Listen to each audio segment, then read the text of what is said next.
Selanjutnya, sebuah pesawat kargo bertabrakan dengan kendaraan patroli keamanan dan mendorongnya ke laut setelah tergelincir dari landasan pacu di Bandara Hong Kong. Steven Yu, Direktur Eksekutif Operasi Bandara di Otoritas Bandara Hong Kong mengatakan mobil patroli keamanan tersebut bertugas berpatroli di landasan pacu utara di sepanjang jalan yang berada di luar pagar landasan pacu. Mobil itu beroperasi di area biasanya dan jelas tidak terburu-buru masuk ke landasan pacu. Pesawat tiba-tiba berbelok ke kiri setelah mendarat di landasan sebelum menabrak mobil. Dua staf keamanan bandara meninggal dunia di tempat kejadian dan satu lagi kemudian di rumah sakit dan dinyatakan meninggal dunia.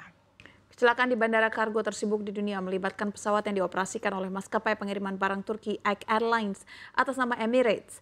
Pihak berwenang masih menyelidiki penyebab pasti kecelakaan itu dengan cuaca, kondisi landasan pacu, pesawat dan awak pesawat menjadi bagian dari penyelidikan.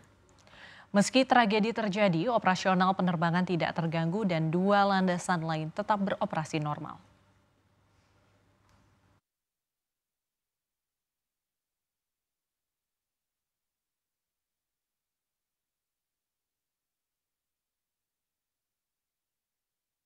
我哋喺現場見到一架飛機機身斷開咗兩截，喺海上面再浮再沉，並有4名機組人員喺打開咗嘅機艙門度等待救援。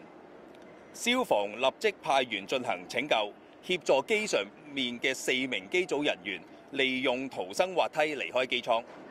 另一方面，我哋得知咗有一輛巡邏車輛受到事故影響波及，就墮海。消防人員亦都展開咗水上同埋水下嘅救援工作，同時亦都派員喺陸上面，包括北跑道兩邊分別500米嘅範圍裏邊進行搜索。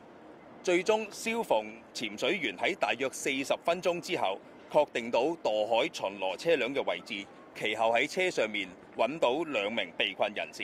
呢個嘅巡邏車，佢係負責巡邏我哋成個北海岸線超過4公里。